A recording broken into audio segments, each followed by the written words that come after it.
I just want everybody to know what Gene just told me. There's a chance he's going to get a phone call during this show. And if so, he has to take it. It's important. I'm sorry. I'm sorry, everybody. I thought we were going to talk about Duncan Hines and their misuse of the word moist. Oh, the worst. Do you want a moist brownie? I don't. Yeah. That's like a double nasty, gross. Oh, just let's do the damn show.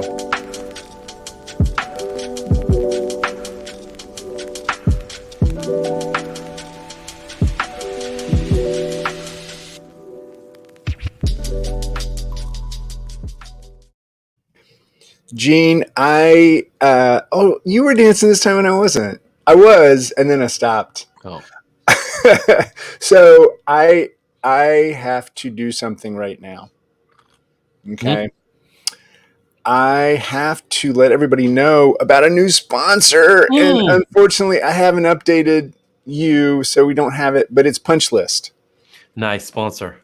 Punchlist. And it is an amazing product that lets you actually mark up live websites. So clients can give you feedback. You can see exactly what they're talking about. You don't have to do PDFs and all that kind of nonsense. It is a good friend of ours, Pete Bernardo, who basically launched that bad boy. And so they are officially a sponsor. Welcome, Punchlist. Check them out. We'll definitely link it up somewhere. I'm sorry we didn't have it in the intro. We'll put it on the next one. Yeah, we will. All right, great. Thanks, Gene. What you got for this? Oh, that was it. Random day. Okay, so here, I was going to ask you if you thought we needed to have a vaccination policy for the podcast. Why is that so funny? Well, I mean, I'm vaccinated. Oh, I'm against COVID. I'm double vaxxed. So there you go. Yes. Yeah, but Gene, is that enough? What more could we ask for? Should we wear cozies as masks? Over the digital transmission of COVID? Well, don't tempt the damn thing. Yeah, it might. It could figure it out. That virus is pretty smart. No, we had, there's a lot of conversations have been going on and a lot of people talking about vaccination policies. Mm-hmm. And it's just really intricate. It is. Isn't it? Well, I mean, so it's one thing to make sure people coming into the office are vaccinated. Right. But how do you do that? Do you trust them? Do you ask them? They say they are. You say, okay. Do you ask them to show you their vaccination card? If they're not vaccinated, do you make them get vaccinated? I'm not entirely sure. I mean, I feel like we could have, given ourselves too many rules sometimes. I see what you're saying here. We should Outback Steakhouse this thing. It's a sticky subject because I wonder how hard it is just to have a conversation with your employees. And I know you might have a lot of employees, but oh well. I mean, here's the thing. A lot of these employees are new. You think about how much turnover there's been. Now people are able to start hiring. We are seeing some people get the talent they were looking for. Right. But now you're putting in a new policy with new people. And let's face facts. This industry is extremely liberal. Right. Which means we really care about the health of everybody. Right. And we really care about everybody's ability to make their own decisions. Mm-hmm. And so it's not that we're at an impasse. It's that we just have to be very careful about how we do this. And so these are the conversations that I saw going on. I saw conversations on both sides, opinions on both sides. But it's really about, to me, how are you going to maintain this going forward? Because is this a policy just during certain times? Like if there's a high threat level, is that when you do this? And then there's that question, what about customers? Like if you have clients that are coming in, they have to adhere to the same policy. What about remote workers who may come into the office now and then? What about on a retreat? So this is really where it just starts to get It's kind confusing. of hairy, right? Yeah, I think I'm not speaking for everybody, but Good, because they didn't give you permission. I think that a lot of What do you times think you are? we have policies in place of actual leadership. Oh. When in sometimes in this case in particular, it just calls for leadership, like good leadership from the top. That person communicating with everyone and making decisions on the, like for the best case of everybody involved. Instead of just having a blanket policy, because that's what the government tries to do, and we see that it just doesn't work. No. You can policy yourself into not actually making anything happen. Well, and You can't hide behind it. It's one thing to have a policy; it's another thing to enforce it. Well, that too. Like, what happens if somebody breaks the policy? You just got this new employee and you really need them, and they break the policy because they have a religious view or they have a political view, whatever. Or medical. Yeah. Whatever. I think religious and medical are the two right now. Whatever. Right? But are you just going to fire them? You can't. I mean, you just got them.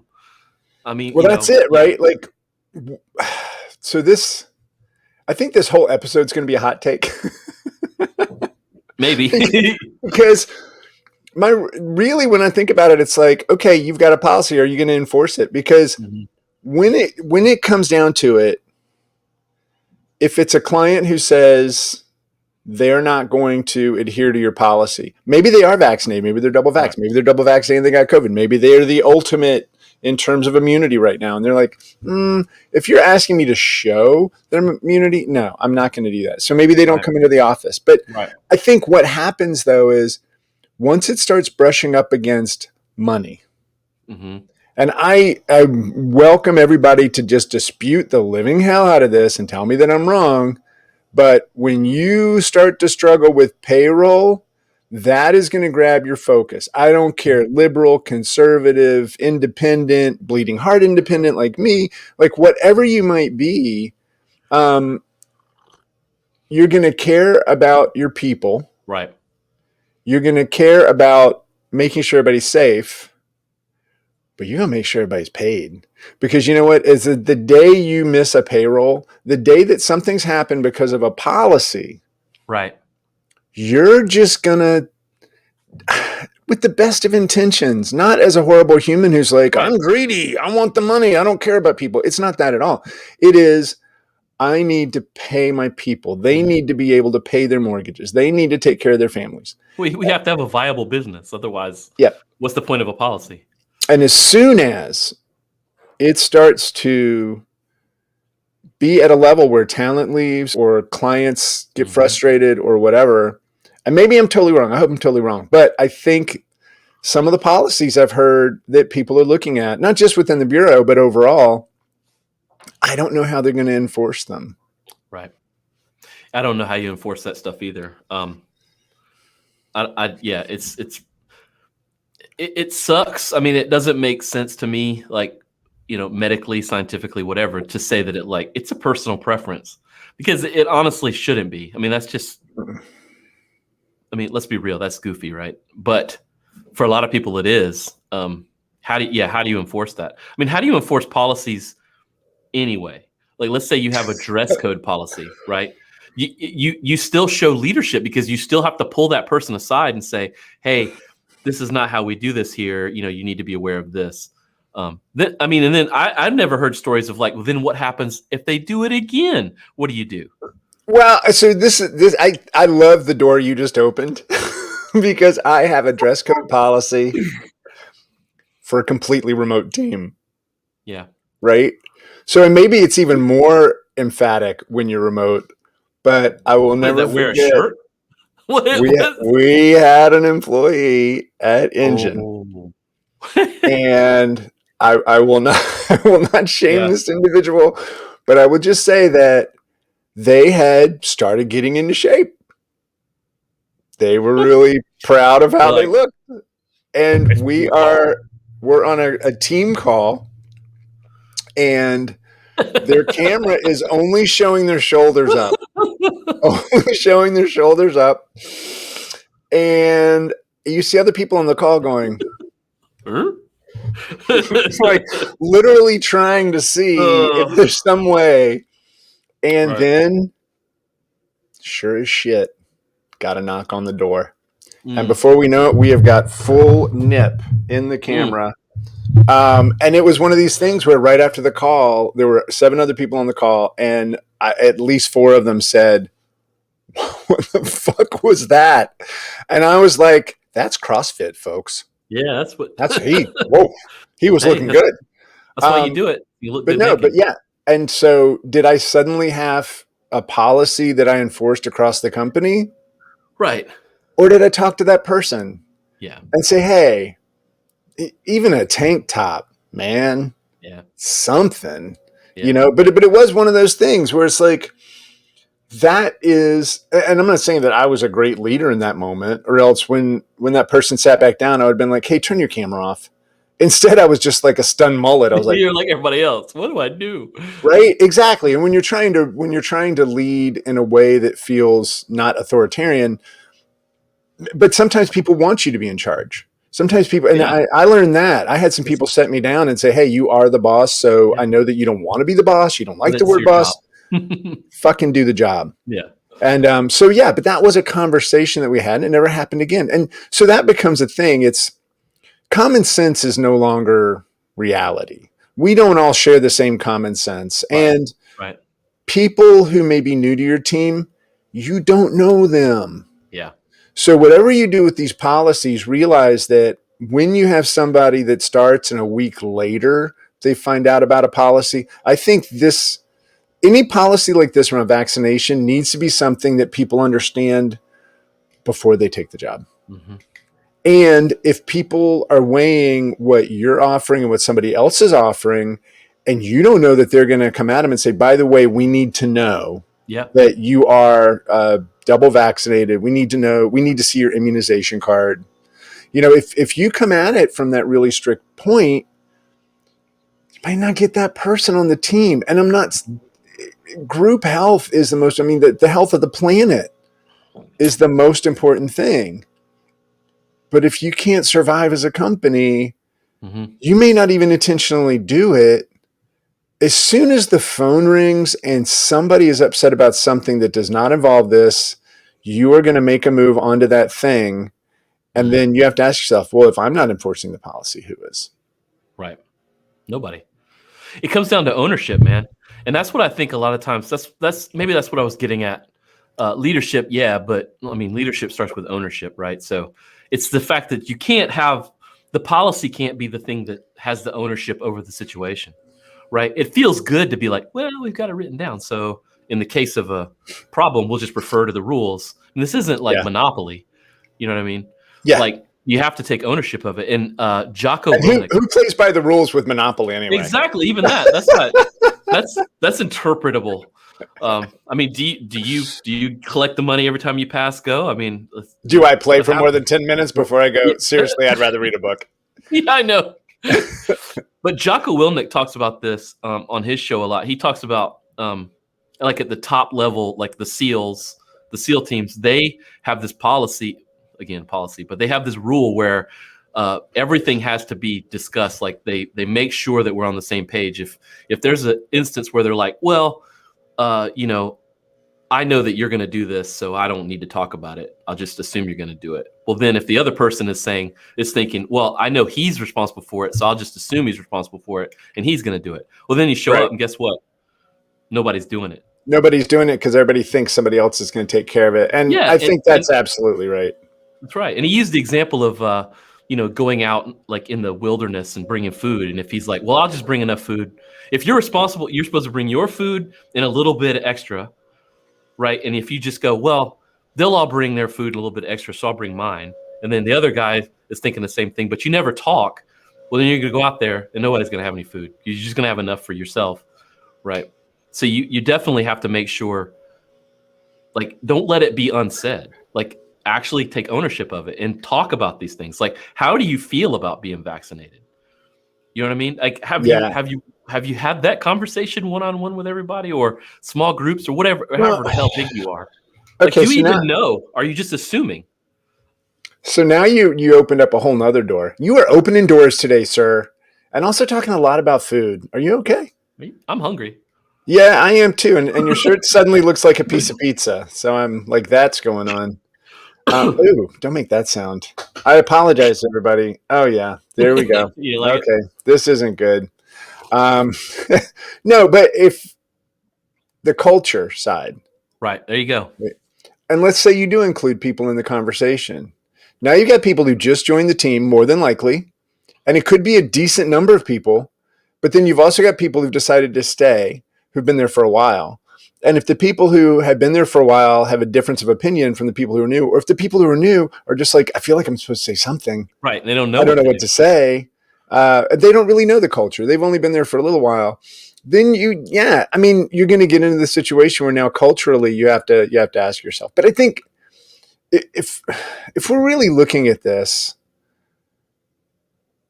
at doing a policy, I think the first thing you have to do is say why.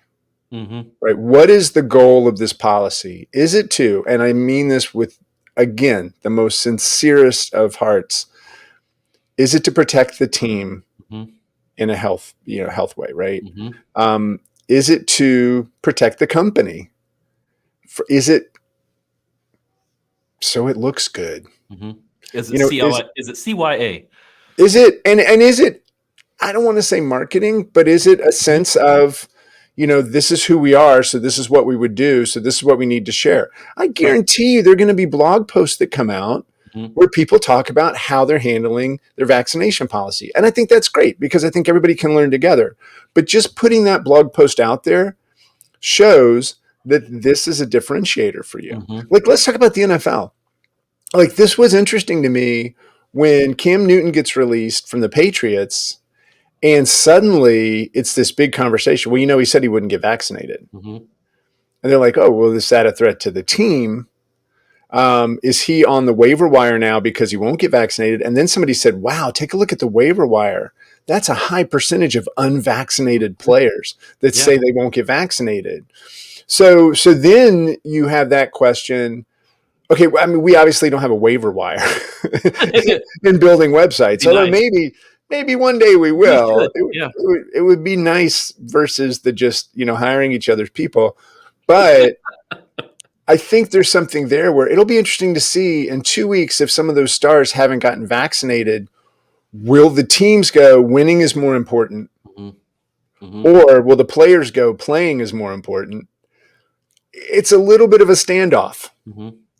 So who is gonna do it Yeah. first, right? Are you gonna just like, because the NFL doesn't really, I mean, they have a policy about getting tested. Right. And if you have it, yeah. So that, I mean, and that's, I think if you just have a policy where, okay, the most relaxed policy is, are you? Okay. The second most is, we're going to give you a test if you can't show the card. Right. If you don't show the card and you don't want to get vaccinated, that's cool. We just need to give you a test every time. And then you have Yeah. to ask who's going to give the test. Mm-hmm. Like, who at your company is going to sit at the front desk and Yeah. I mean, stick that swab up somebody's nose? Mm-hmm. That's gross, right? I apologize. But when they came up with the test, couldn't they have done something a little nicer? I'm just Not. science. Come on, science. You got this. Oh, I excuse think me. it's going to be gross no matter what they Yeah, come up with. but that's the thing, right? So what is the experience going to be like? Who's going to be responsible for it? Again, And will you keep doing it? again, it comes down, in my opinion, to ownership of the issue. It comes down to, are you actually, like, if you're the person who's taking ownership of this, what's your mission? Is it like you say, to protect the team? If it's to protect, like in the NFL, if it's to protect the team and win, then yeah, you want to make sure everyone's vaccinated. You're still doing tests every once in a while because it's a very physical thing. They have to touch each other and shit. And variants and stuff. Yeah, it's all right? that stuff. If your mission is to win a Super Bowl, you should be doing all the stuff possible, right, to make sure. And probably not running a web shop too. If you're trying to win a Super Bowl, not on the Bowl, side, yeah. You're not going to do it running your own shop. But even in a web shop, I mean, if the mission is just to make sure you're covered, yeah, like so everybody else shuts up about it, that's a different mission. Well, yeah, you have to. I mean, that's the thing. And how does this play against your core values. Mm-hmm. Like you have to look at all these things. Now, granted, the rules changed when COVID hit. So your core values may change as well. And you may have to change the way that you weight them, right? Mm-hmm. Like what are I mean, when we had our core values, I don't remember any of them being more important than any others. We just said if we hit a certain number of our core values, that's a decision we could make. That's a thing we could do. But man, it's this other thing where if your core value is about individual choice, and then you're going to, I mean, and that's not a core value, right? But you know what I'm saying? It's about independence. It's about everybody making their own contribution. If suddenly making sure everybody does the same policy, which by the way, I probably would have leaned toward that side. Now we were remote, so that brings up another discussion, but we would have had a retreat, right? Right. At some point we would have been together. But the thing becomes, am I treating people differently now if they say they don't want to do it, but they're a really strong player on the team, on the web team, back from the NFL? But if I do that, then we have these legal things we have to look out for too. Because if you treat people differently based on their vaccination status, that can be considered discrimination. And that's, it can, yeah. Okay. Like if, for example, at the retreat, now you have to give them an alternative way, way to attend. So looking at the events for the Bureau, we are asking people now when they sign up for tickets, have you been vaccinated? Well, basically, no, we say we anticipate that you have been vaccinated when you buy this ticket. And there's, I mean, we went through it with Matchstick and they helped us, kind of figure out the best way to do it. And then we do have alternative participation methods. If you are not vaccinated for legitimate religious reasons or for medical reasons or whatever, we'll provide an alternative. But if you are saying certain employees can do something and certain employees can't do something, right. Based on what I saw in a little bit of research, you need to pay attention to your local laws, your state laws, your federal laws, and workplace laws. I mean, that's the thing. That's what this is going to impact if you're distributed or you're located. That's fascinating. Fascinating. Oh man, there's so much stuff. Well, I do want to kind of leave us with one little story here that is one of my favorite office policy stories of all time. We had when I worked at the agency I was at, we had about 40 people. And Casual Fridays was not going to happen. It was like, and this was back, kids, listen up, lean in. We're going to talk about the olden times. You had to wear a suit and tie. You had to do this when I was at the agency, all this kind of stuff. Yep. And then I started just not kind of on Fridays. Like it wasn't a policy or anything. But I showed up one Friday in jeans and a t-shirt. And I'll never forget, so this is going to sound really cocky. This is like a big humble brag. It's not that humble. But I heard somebody had asked one of the people on the leadership, how come Carl gets to dress down? Yeah. And the reply was, when you land as much work as he does, you can dress down too. Right. And I was just like, oh shit, what else can I do?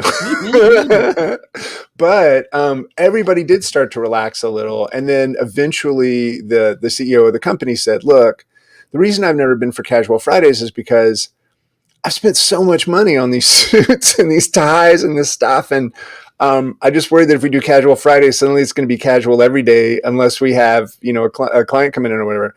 I said, but I'm fine with Casual Fridays. So we switch over. Everybody suddenly is like, hey, I'm going to wear shorts and flip-flops. I'm going to wear this. I'm going to wear that. Yeah, right. And then it happened.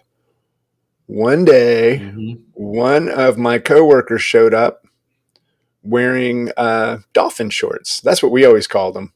They have the slit in the side of the shorts goes all the way up to the waistband. Oh, right. And go for a swim before coming to work. And it was it was the head of a department, and he loved those hot dolphin shorts. And I remember walking into the mailroom, and he was kind of bending over to pick up mail that, this sounds really bad now, but his box was on the ground. So he had to go down there, and I just walked in and went, whoa! Nice to meet you. And you talk about in this episode, you were saying ownership and leadership, and you know what happened? Casual Friday got canceled for everyone. See, that's like, it got canceled for everyone. I even stopped doing it because then I wasn't just like the golden boy. I would have been the golden jerk. Yeah. Who was like, oh, sorry, everyone. I guess that fell apart for you. Instead of being like, hey, Ron with the dolphin shorts ruined it for everybody. I mean, which is what you should have done. I mean, well, everybody knew exactly what happened. And it was just like, you're just hiding behind this fucking sentence instead of just being like, he wasn't hiding behind much. I can tell you that. I'd be like, bro, pull aside it, bro. Put on some pants, man. Yeah, I'm going to hand you a couple of safety pins here. Yeah, and it's for our safety, okay? If you wouldn't mind. Come on. So, yeah. Yeah. And I can also, well, no, I'm not going to say that. Oh, man. Oh, yeah. Good story. Still we can go rated PG-13. I'm not going to, I wasn't going to tell you all about. It was a small world after all, Gene. I'm just going to say it. It was, yeah. Good stuff. All right. Well, everyone, thank you so much for attending today's episode, attending like they're in class. And if you don't mind, Gene would like to see your vaccination status on the way out. We are going to start requiring people be double vaxxed to listen to the podcast. Just a thing. It's not going to hurt our numbers, I'll tell you that. All right, Gene. We'll see you next